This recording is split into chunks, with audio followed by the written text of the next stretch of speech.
I want to start by thanking you, MP Arya, for joining us today and saying hello and happy Monday to everybody that's here with us today. Welcome to the very first BCC on the Hill event. And this is going to be a series to bring you, BCCC members and allies, closer to representatives from the Government of Canada for conversations on the issues that matter most to you. I am Laila Hawrylyshyn, your host for the series, and today we have a very special guest with us. But before I invite him to share a few words, have a few housekeeping items. Please note that this meeting is being live streamed onto YouTube, and at the end, we'll also ask you to hang on for a minute, MP Arya, for a quick screenshot so we can talk about this on our social media platforms. And I also want to take this opportunity to thank our platinum, gold, and silver sponsors, as well as the BCCC team for helping us put this together. Today's event will be split into four main parts: a brief intro to our main topics of discussion, and then a little bit of a Q&A after that I'd like to call question period in a fun way, and then we'll go for some concluding remarks. So let's get this started. To kick off the BCC on the Hill series, we are honored to have Chandra Arya, Member of Parliament for Nepean, joining us today.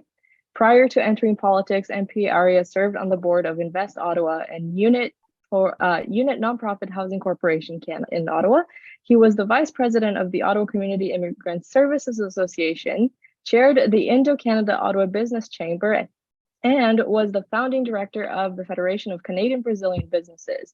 I'm sure that just like me, our guests here today are eager to hear from you and your experiences, particularly when it comes to Canada-Brazil relations. So MP Arya, thanks again very much for joining us today and for this exciting conversation. Thank you. It's a great pleasure to be here connecting with the interested group of Brazilian Canadians, especially those interested on the business side of it. As you mentioned in the introductory remarks, I am for business. That's the reason why, when some Brazilian Canadians way back in, I don't know, maybe 2010, when they wanted to set up a Chamber of Commerce, I immediately stepped in. At the end of the day, Canada is based on trade. We are prosperous based on trade. And I continue to focus on trade. Great. We're happy to have you here and hear more about your insights and your experiences from the past, as well as your current work in the House Committee. So I'll get us started on the international trade and investment side of the business today. You currently sit on the House of Commons Standing Committee on International Trade, which is tasked with studies and reports relating to international trade policy, global trade, and the investment environment in general.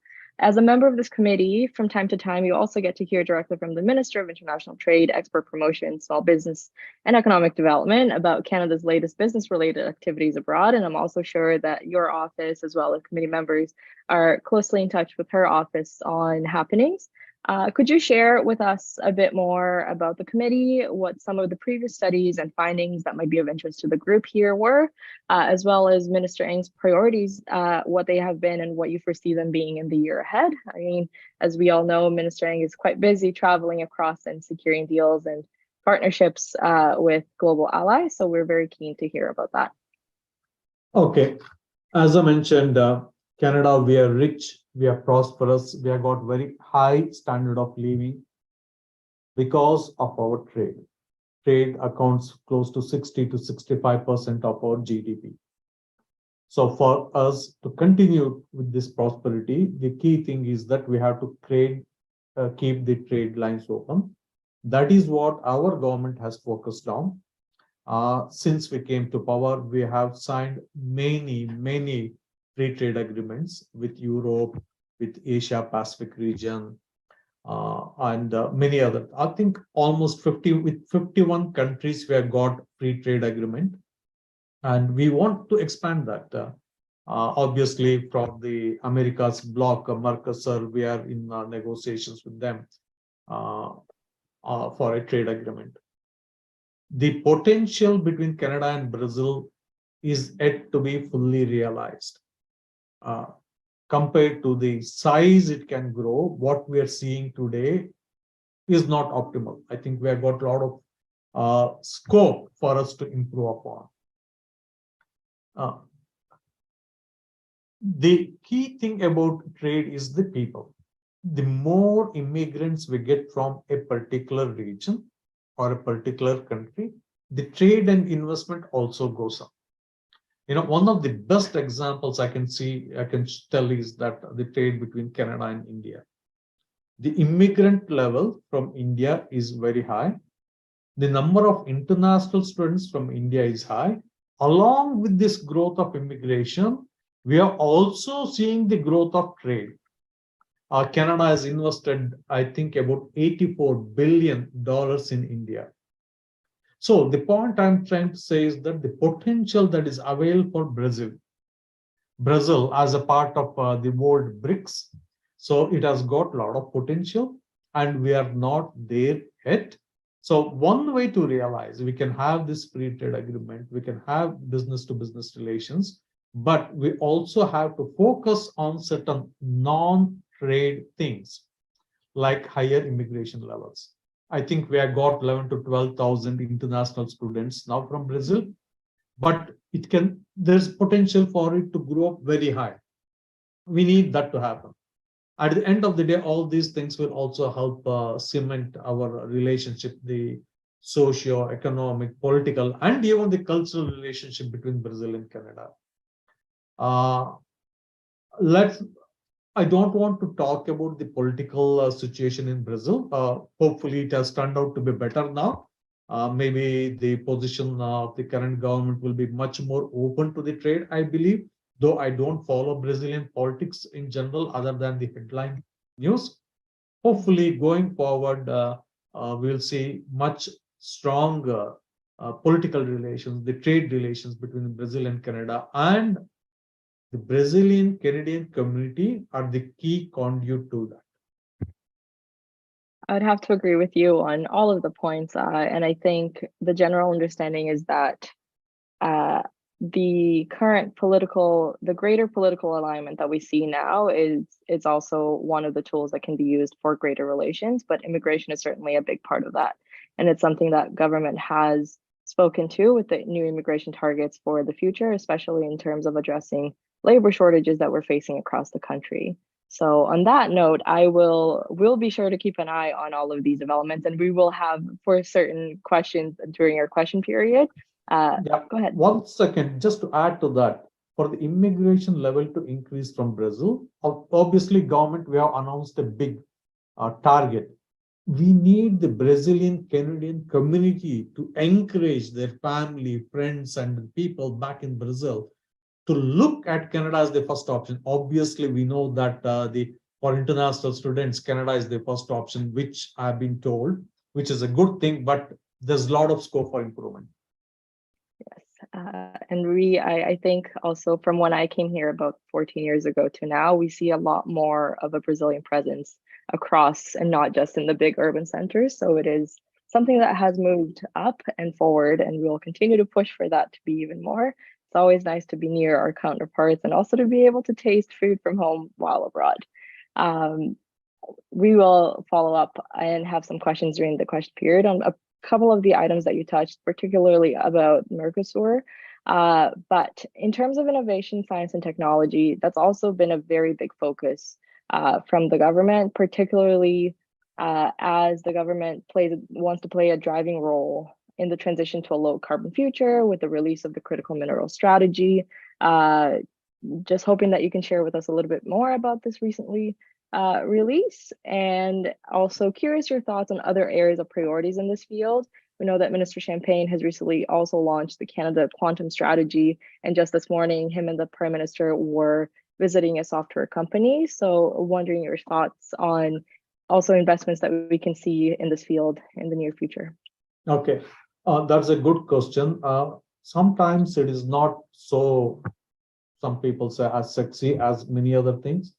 But the key thing is that the global economy is moving away from at least the Canadian economy is moving away from the natural resource-based economy to a knowledge-based economy. That is the general trend in the world.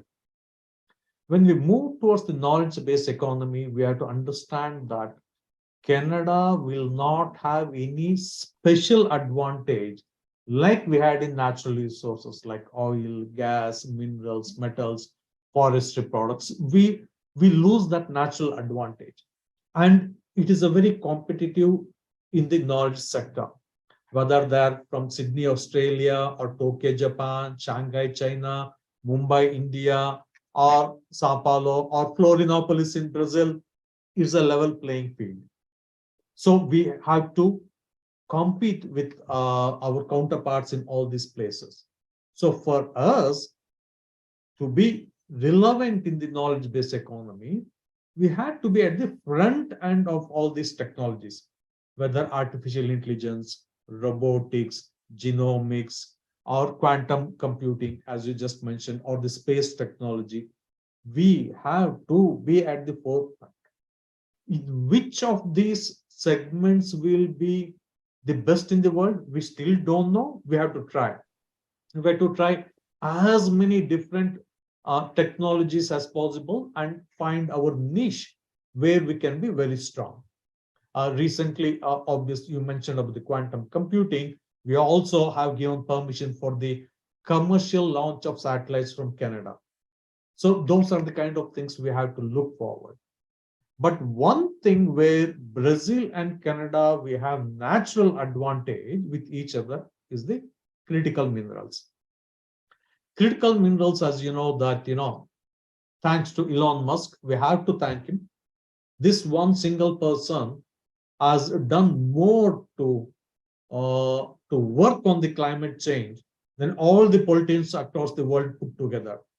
He has shown it is commercially viable to have battery operated electric vehicles.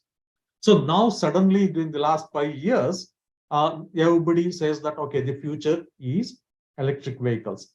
Maybe we'll get hydrogen fueled vehicles too, but that's at a later stage. In the battery operated electric vehicles, the battery is the key thing. 70% of the critical minerals that are required for these batteries are processed in China. The critical minerals, the raw materials itself is processed in very few countries, Congo and some places in Africa and Australia, things like that. But we in the Western world, we have recognized the need to take away the dependency we have on few countries like China. For us to be self-reliant on critical things, energy is the most critical thing. If you look at the last 100 years, the international relations is dependent on, is almost the energy relations, I should say, or the oil relations. So in the future, it is the critical minerals that are required for the battery manufacturing.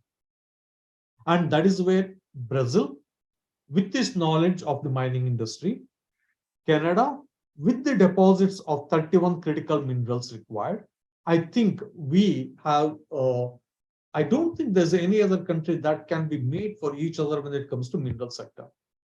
Even go back to the old relations between Canada and Brazil, I think it was basically the mineral sector, if I'm not wrong.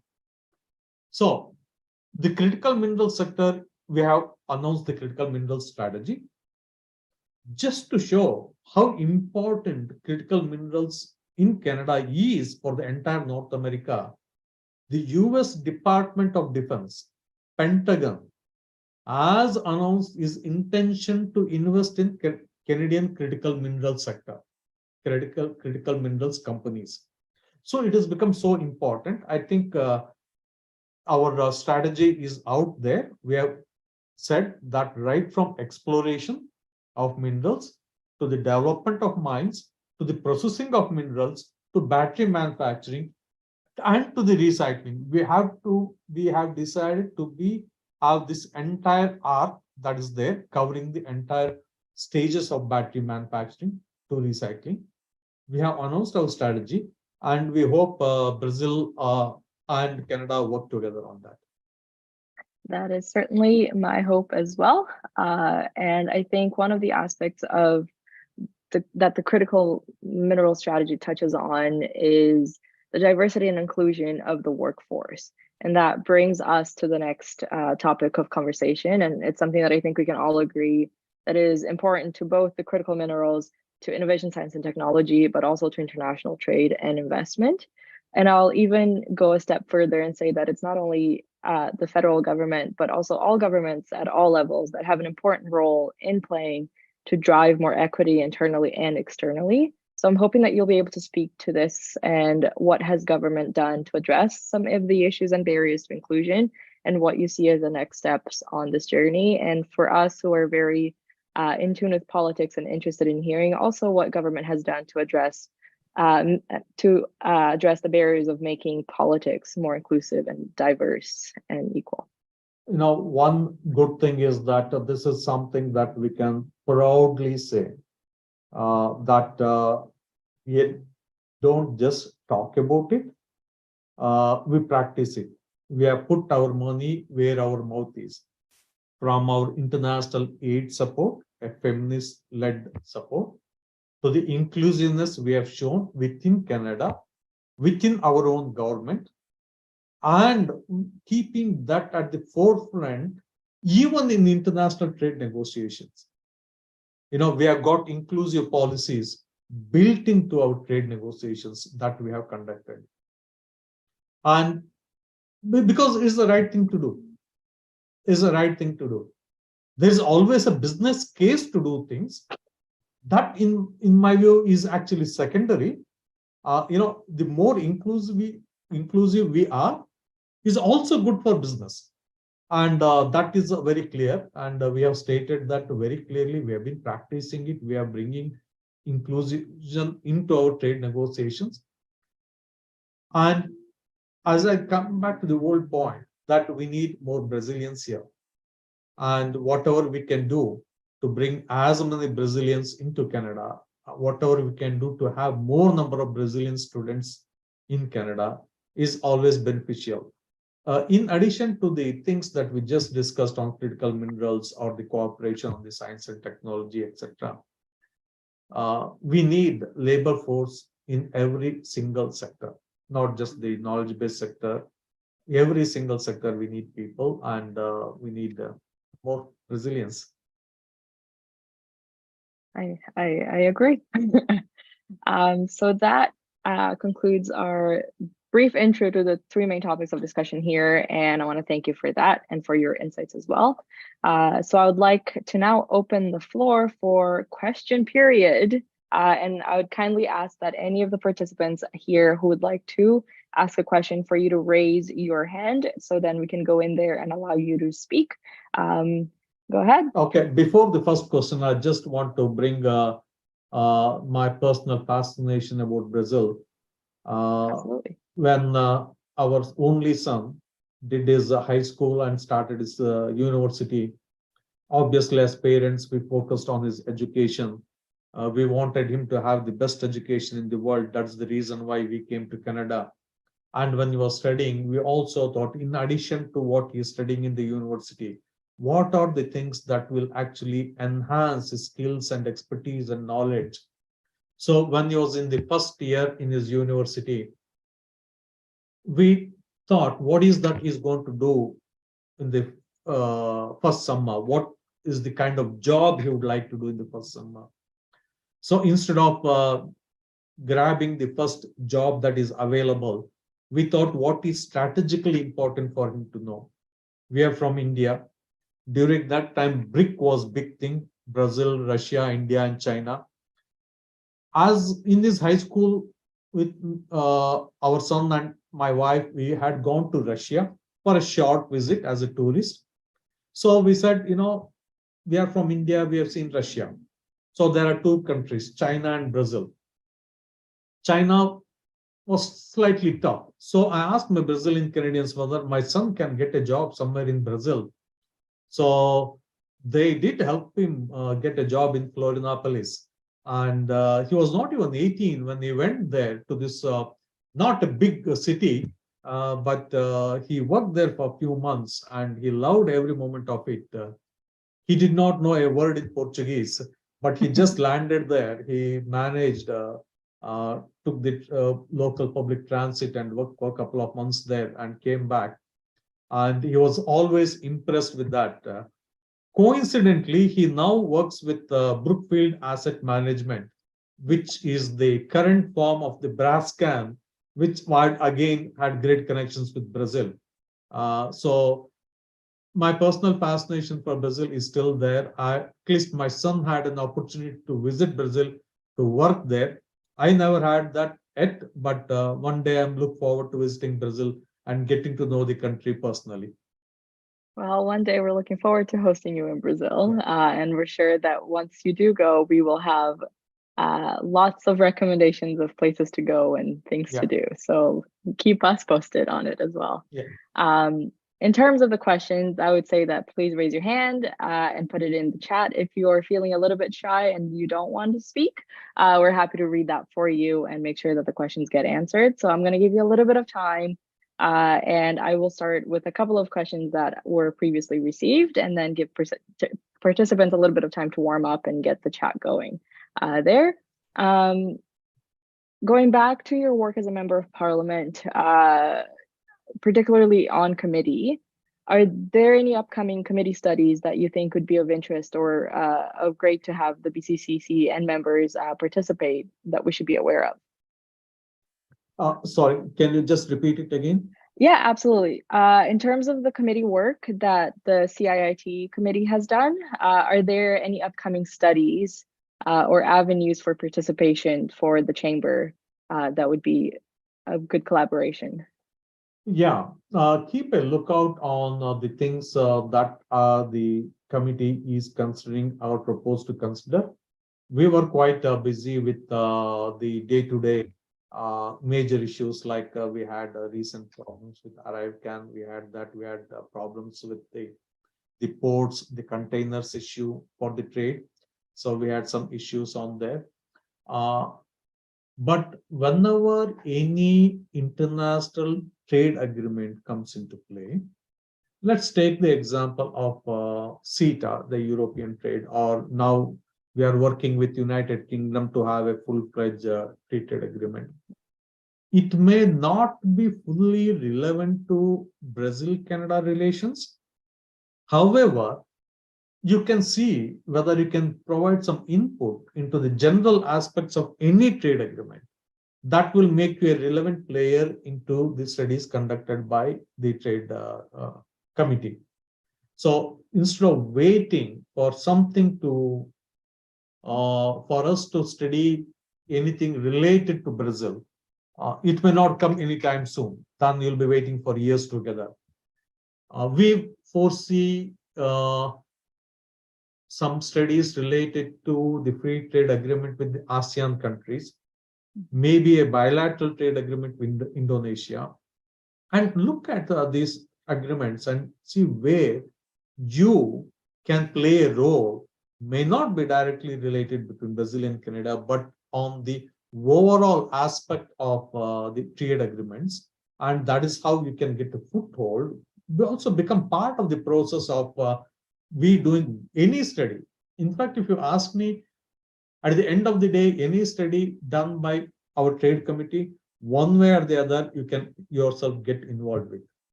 I was just looking at the Q&A here. There are 3 questions. You want me to address that, or you will be asking me that? I can ask you that, yeah. And I wanted to touch on something that you talked about in terms of looking at agreements with other countries or other groups of countries that are going on. And Minister Ng's office recently announced that consultations on possible free trade agreement negotiations with Ecuador have been opening. Do you have any insight into how long that has been at work to give us an idea on any potential movement for free trade agreements with Brazil in the future as well? I have no idea on that. In fact, I did not even know that Ecuador thing was announced. It's very recent. Yeah, I know there are hundreds of things pumping in, so I missed it. So I don't have any special insight into that.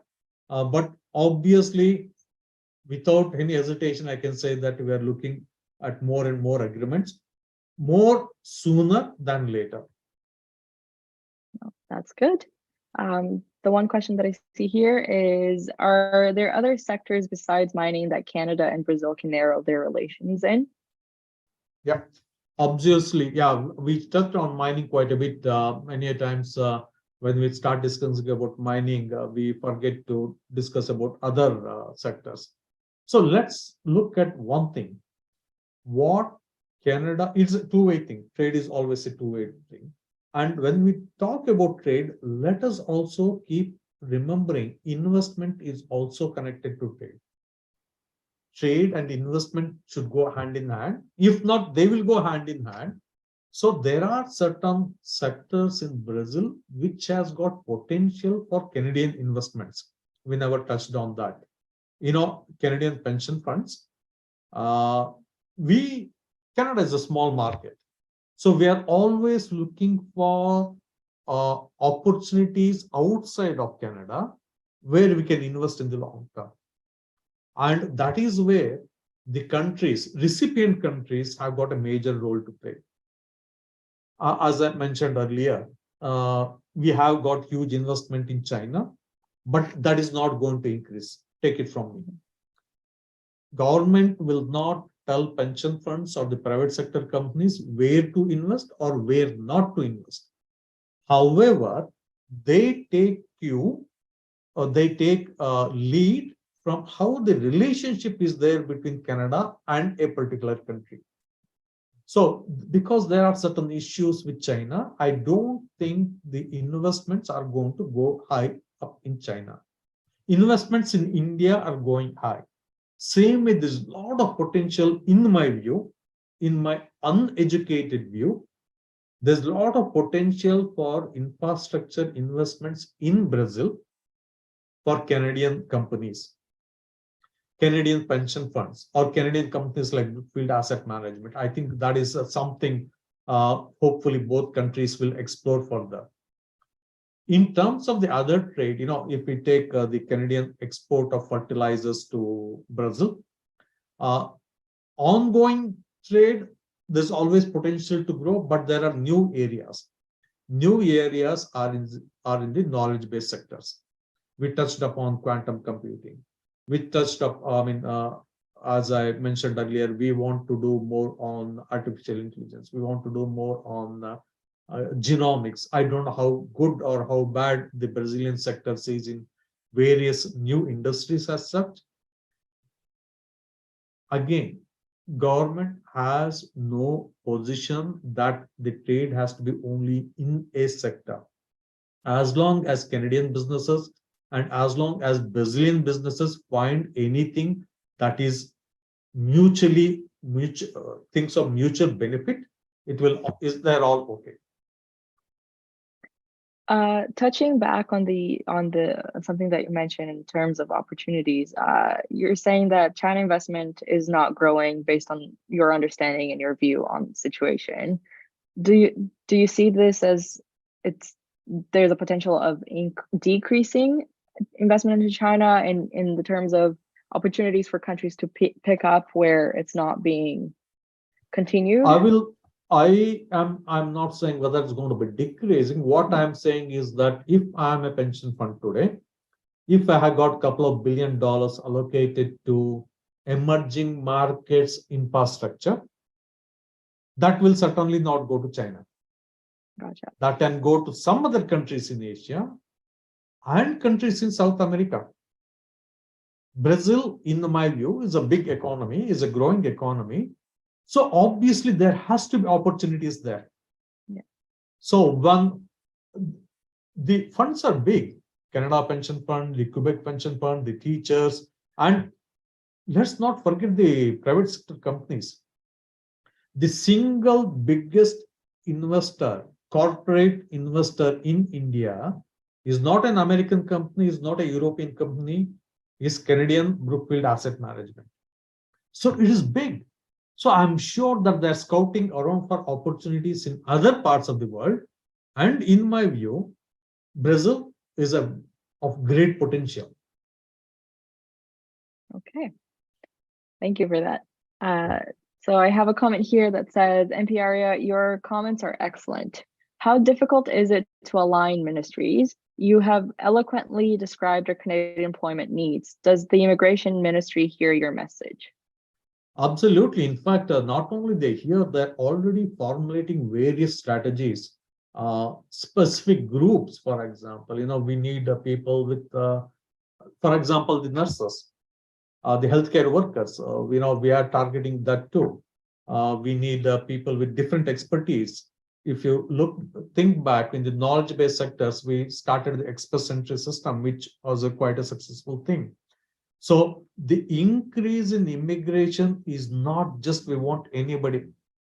Let me put it very bluntly. When we say we need increased number of immigrants, I'm not saying somebody who has done this masters in European history or the world history or the PhD in some social. I'm not putting down the social sciences, but we are not saying that are the kind of people we want. We want people with knowledge. We want people with skills. So that is what the immigration system is about. Another big part of the immigration system is the international students. When international students, they come to Canada to learn in Canadian universities and colleges and get the skills that are immediately utilized by Canadian companies. And that is also a big portion of our immigration system. In fact, the immigration plans, the strategies are designed to match the requirements in Canada. No more you will find a lot of PhDs in political science or English literature coming in. I mean, they're also good. We need them too. I'm not saying they should not, but we need people with technical knowledge and expertise. Okay, thank you. Shifting gears a little bit, do you have any news on Mercosur and in trade negotiations with Mercosur?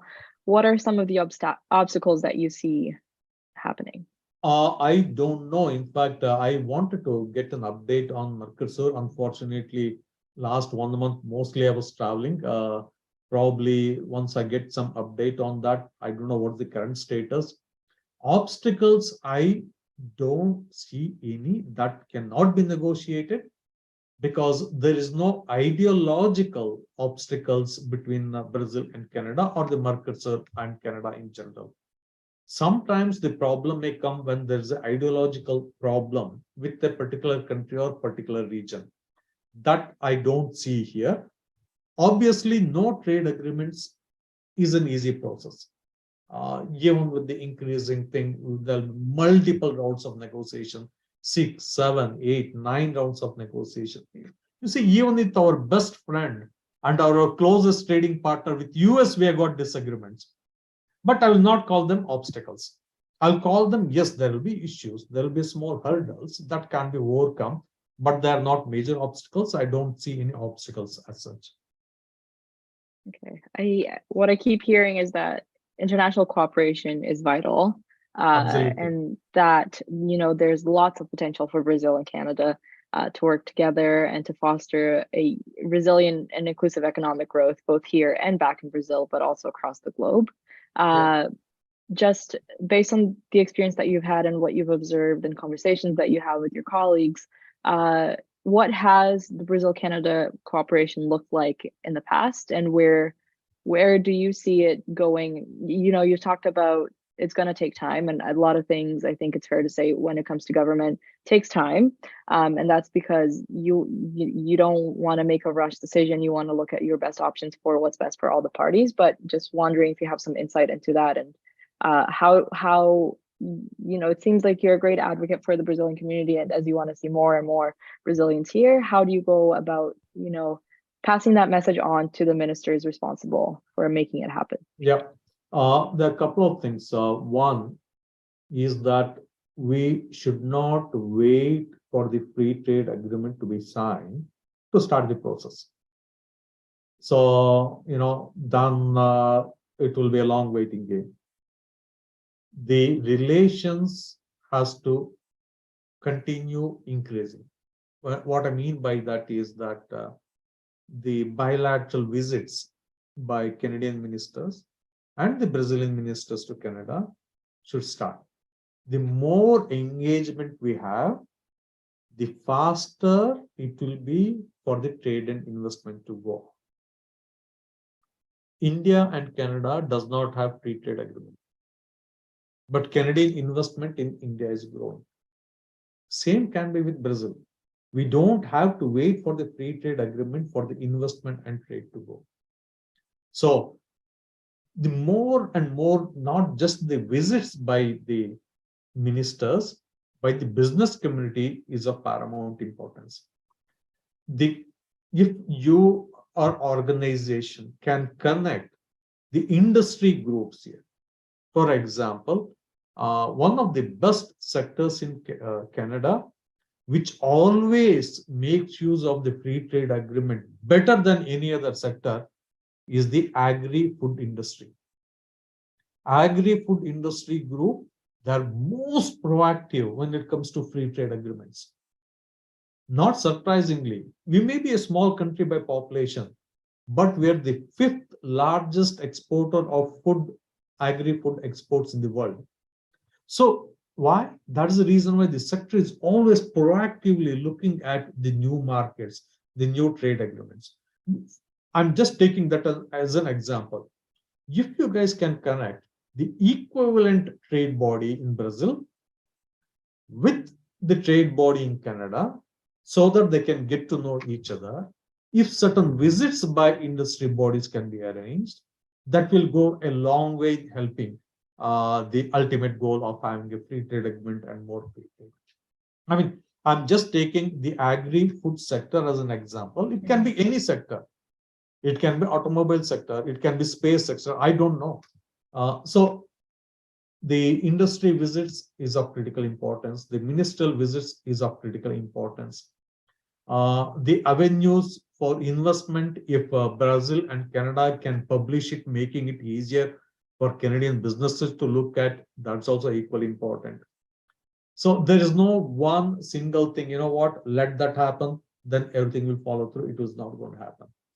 I can also tell that just because we have got a free trade agreement does not mean that the trade will automatically go up. No, that's also not possible.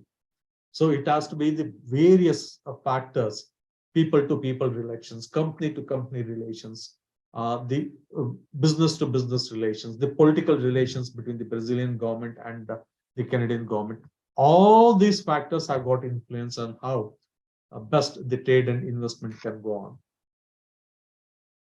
No, this is great. And we're all about people to people and company to people, or company to company and vice versa. So this is excellent. And I think in terms of engaging with companies abroad and talking about, easier access to information, I think one of the exposures that we've had from the pandemic is our ability to do almost everything virtually and being able to keep businesses going.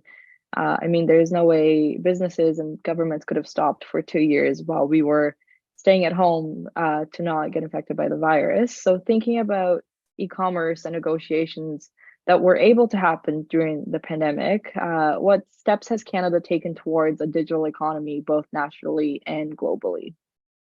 Okay, there are two things. How the businesses manage their digital economy or the remote working, government will not interfere with that. Government has no position with that. But overall, whatever that can be helped to increase the technology adoption, let's take backwards. What government is doing in its own house? Every country in the world, the government is the major buyer of the goods and services. Government is the biggest customer anywhere in the world, in any economy. So what Government of Canada is doing in-house is that it is transforming itself into a digital government. Now, I think gone are the days where we could submit the paper application for immigration. I don't think that is allowed anymore. It's completely digital now. That will not only bring down the processing time, that will increase transparency and easier delivery of services. Plus, it will also help take away from the physical location of any officer there to service it. So we have been adopting digital government in a big way. As you rightly mentioned, during the pandemic, we had very good remote working facilities that was there.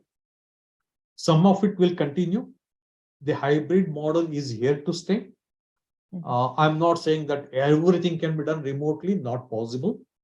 But at the same time, I will not say that everything has to be done in-house, in person. That's also not possible. So hybrid model is here to stay. But what the businesses do is the decision they will take. Government will not dictate to business what they should do or what they should not do. We have already seen various major companies in Canada adopting the rules that are suited to their own needs. Shopify, for example, which had taken a huge space in downtown Toronto, has put up the space for sublease. They have decided to take an approach where remote working is more in than not. I mean, just to take this Shopify example a bit further, they have even taken a decision, I read in press, that they almost eliminated most of the meetings, except the critical ones that are required. So what the businesses do is left to them, and being the first world country with the first world businesses, businesses know what is good for them and what is not, and they adopt themselves.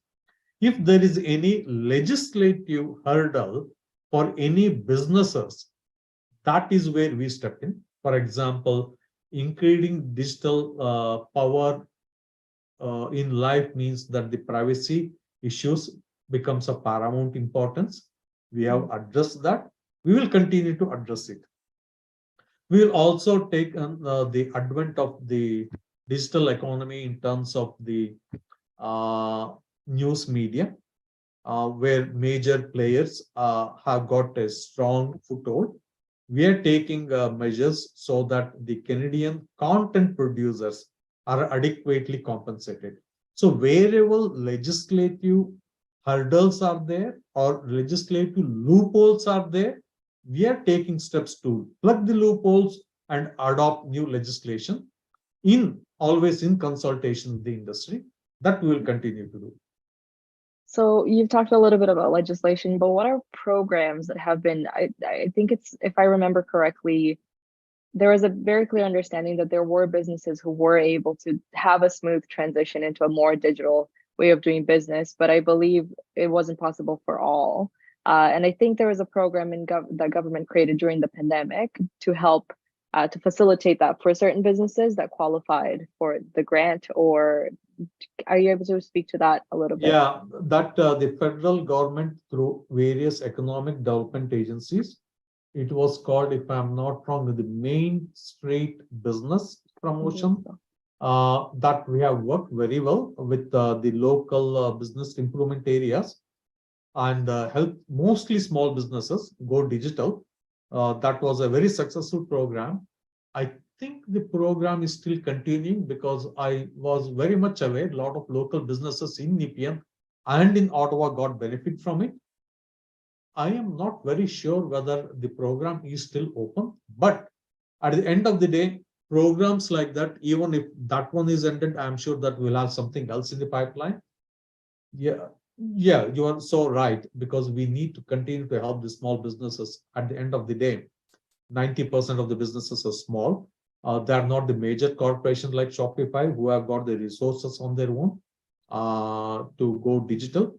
But we did have, if anybody in Ontario, they want to know, at least in the southern Ontario, they can go to Federal Development Agency for South and Southwestern Ontario. It's called FedDev. There are a lot of programs in there. They can go have a look at it and see what is that they can apply for. Great.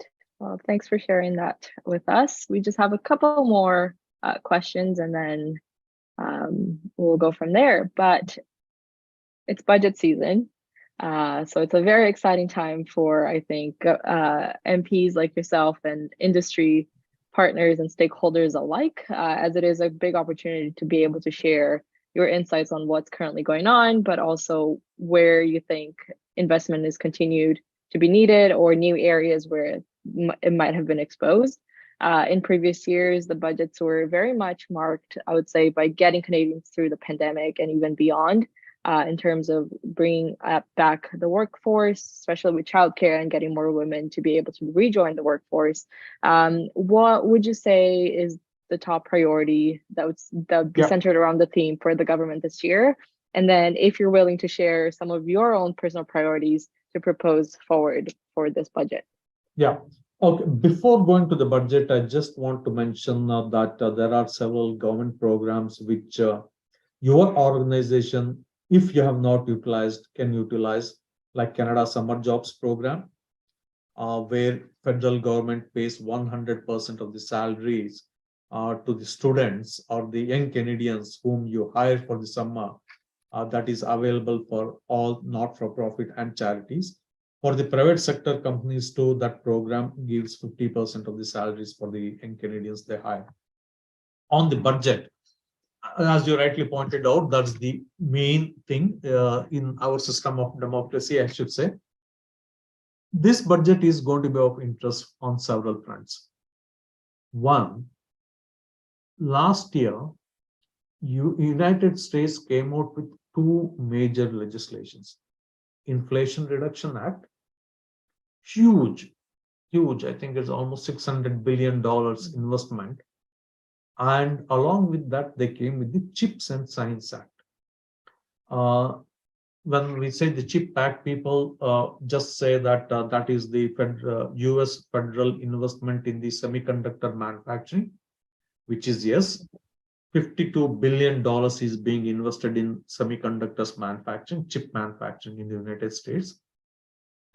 But $200 billion, they're going to set up almost 20 technology centers in energy transition, biotechnology, and new technologies. And the Inflation Reduction Act has laid out a new industrial policy for the United States, especially on how to transition itself into a clean energy. So that has become a major challenge for us in Canada. And our committee, we did study the Inflation Reduction Act quite extensively. I think we had almost 8 to 9 sittings on that. And not only our committee, but several other committees are looking at it.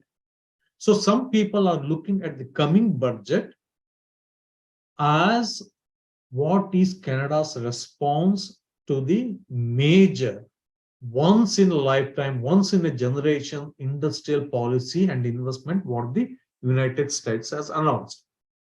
Why what US does is important to us is bulk of our trade is with the United States. Almost 70% of our trade with the United States, and the trade accounts for 60 to 65% of our GDP. So the focus has been that how is that Canada is going to respond to what the US has done on a massive scale. I can tell you what we are not going to do. What we are not going to do is something what we cannot do. That is match the US for dollar to dollar. US is a big economy, is a rich economy. So the amount of billions of dollars they're offering to industries, we can't match it. So I don't think we'll be responding to dollar. But we'll respond smartly. We'll respond in the areas where we already have certain additional advantage. So we will have a targeted, smart response. Some of it we have already announced, and some of it may come again in the budget. We are not waiting for the budget for many things. For example, in relation to the transition to clean economy, we have come out with our critical mineral strategy. We have advantage of owning the minerals here in Canada. So it makes sense for us to have a targeted approach to critical minerals. So instead of going to every single thing the US has done. So that is something that we are going to come out in the budget in addition to what we are already doing. Second, this budget is important because of the inflation that we are witnessing in Canada. This inflation is not just in Canada, but it's a global phenomenon. Every single country is getting affected by inflation. like Canada. However, compared to G7 countries, our inflation is better in the sense that our inflation is lower than our counterparts, most of our counterparts in G7 countries. Then, whenever we talk about budget, obviously we talk about the surplus or the deficit or the amount of borrowings, right? So, again, when you look at any G7 countries, our deficit, especially compared to the GDP, is lower. Our debt to GDP ratio is lower. So all these parameters will continue to be there in the new budget. That will continue to have a lower deficit compared to our G7 countries.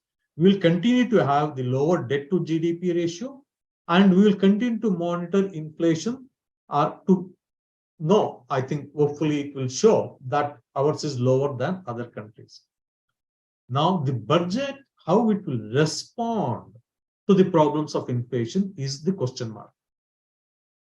I can tell one thing what we will not do in the budget.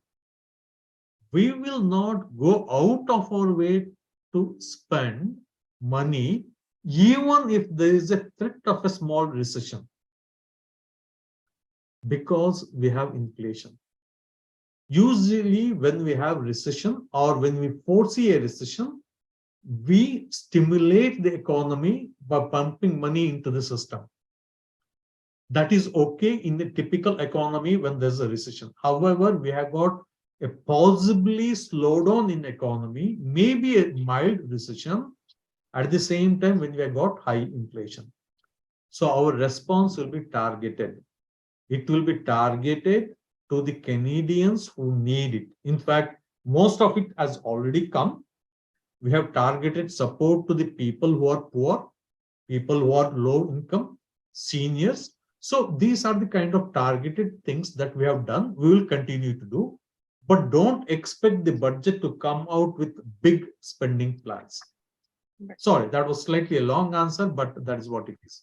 No, it is a lot of good and helpful information. And, we hope to contribute in any way that we can, in any possible way. But just taking a look at the time and respecting your time as well as all of the attendees here, I want to once again thank you for joining us today and say that we are very happy to have you as our first guest for the series, and that we hope to continue having more and more conversations. And if you have any questions for us, or if you have any want to continue having these discussions with us, our doors are always open, and we're happy to continue this and get to work on bringing over more Brazilians and increasing the business to business and people to people relations that we have and can have. You know what? First of all, I would like to thank you for inviting me to be part of this. And what you have started is the kind of things, what I'm saying is that are required. You should have more and more of this with the different industry groups, with maybe ministers, with the various people who are interested in increasing relations between Brazil and Canada, all sectors.